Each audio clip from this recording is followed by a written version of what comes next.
Wild boars are taking over America. They charge through farmland forests and even backyards, destroying fences, tearing up soil and attacking livestock. Every year, they cause more than $2.5 billion in damage, turning quiet countryside into battlegrounds.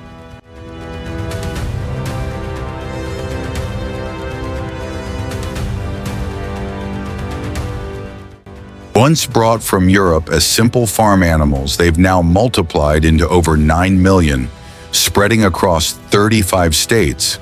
They thrive in every climate, eat almost anything, and reproduce faster than hunters can keep up.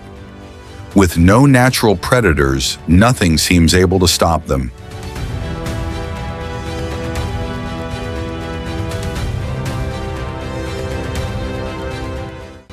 How did an ordinary pig become one of America's most unstoppable invaders?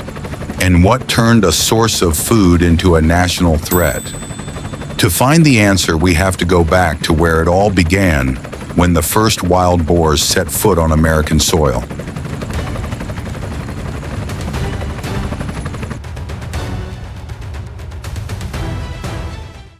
Centuries ago, European explorers brought pigs across the Atlantic, small, sturdy animals meant to feed crews on long voyages. They were sus scrofa, simple livestock, docile enough for farms and easy to breed, but some slipped away. They disappeared into the wilderness, and something changed.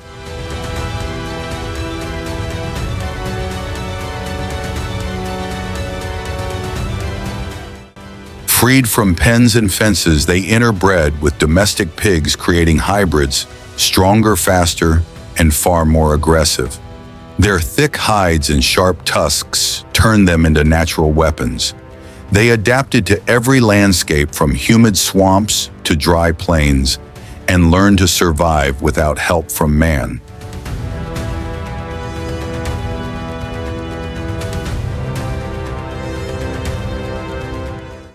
No natural predators, no boundaries, only endless space to breed and roam. Within decades, the tame became wild, and the wild became unstoppable. They came as food but evolved into an army of survivors, spreading across a continent that never expected to fight them back.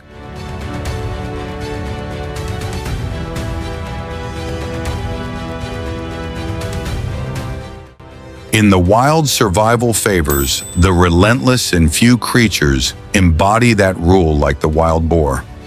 It thrives where others perish. From the frozen forests of Alaska to the humid swamps of Florida, even across the scorching deserts of Texas, these animals adapt with ease. Their thick hides shrug off cold. Their hooves dig deep through mud and sand alike.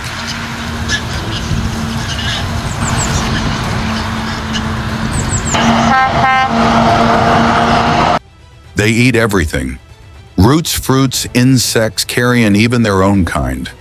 At night, they move silently through the dark, guided by smell and instinct. By day, they vanish into thickets so dense no hunter can follow.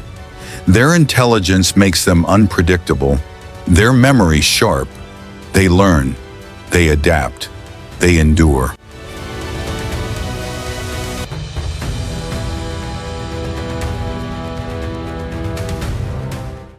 A female matures in just 6 months, 2 litters a year, 4 to 12 piglets each time. With no natural predators, every new generation doubles the last. Each year, the invasion grows, and with it, the delicate balance between man and nature begins to collapse.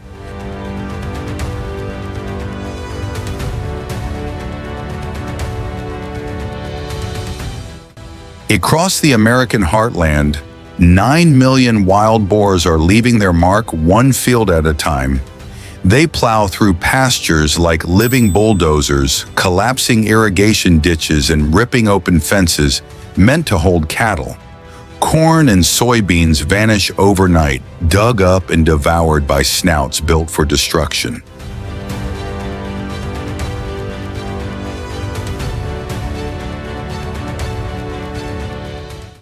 Their rampage doesn't end at crops.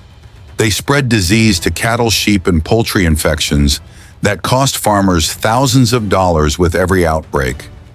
In some states, herds once healthy are now quarantined, their losses measured in tons of wasted feed and ruined land.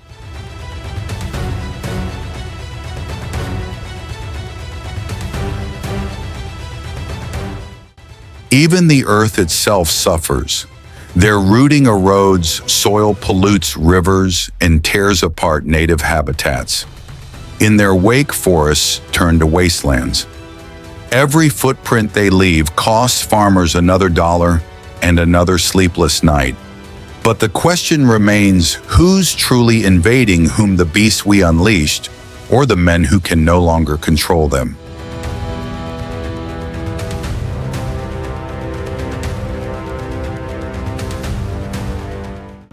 Across the American South, the war against wild boars rages day and night.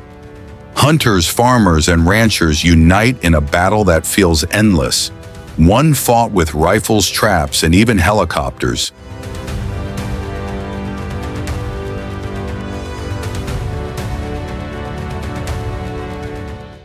At dusk, the chase begins. Rifles with night scopes, drones, and radio headsets light up the dark.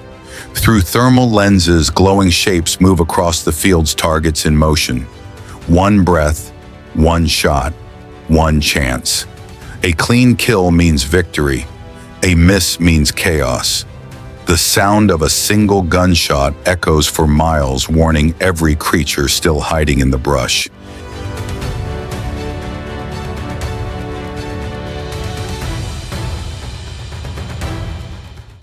For those who crave challenge over firepower, bow hunting offers a slower, deadlier silence. Hunters bait the ground with corn, climb tree stands, and wait for hours. At 20 yards, a single twitch can ruin the shot. It's a fair fight, but harder, more personal.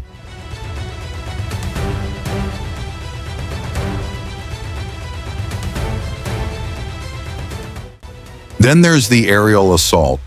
Helicopter hunts cost between $1,000 and $6,000 a flight. From above, the land looks like a battlefield, bullets tearing through the brush, pigs scattering below. Fast, brutal, and controversial.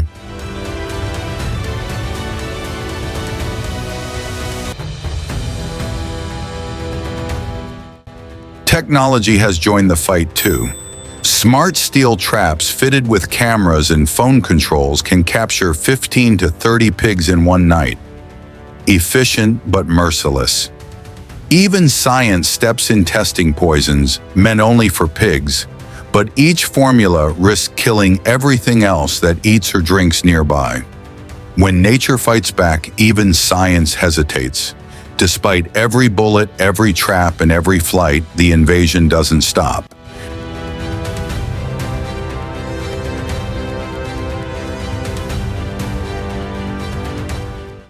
After years of blood and bullets, a new idea begins to surface.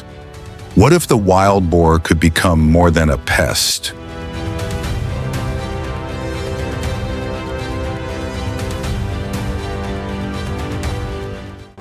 Across Texas and the South, a handful of farms are trying something different: controlled breeding. Inside reinforced pens, the same animals once hunted from helicopters are now raised for meat, hide, and sausage.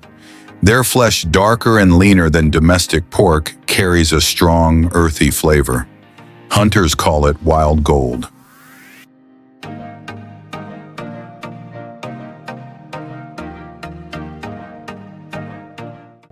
In Asia, wild boar meat is considered a delicacy, grilled, smoked, or cured into high-end products that can sell for hundreds of dollars a pound.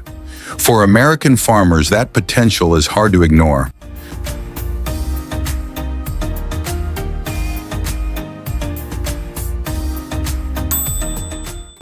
If managed carefully, if breeding and containment hold, these invaders could turn into profit. Maybe the answer isn't killing them, but managing them. Turning destruction into demand and chaos into something that feeds the world again.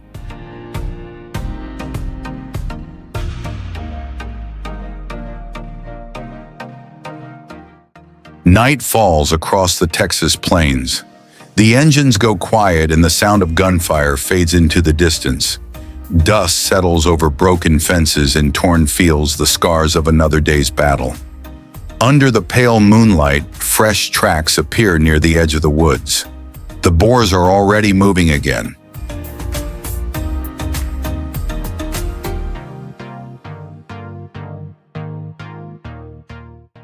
For every one taken down, another is born.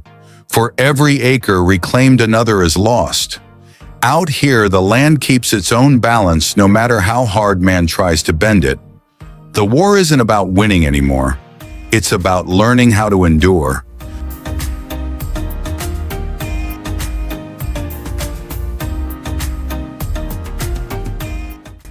Tomorrow the hunt begins again, not for glory but for survival.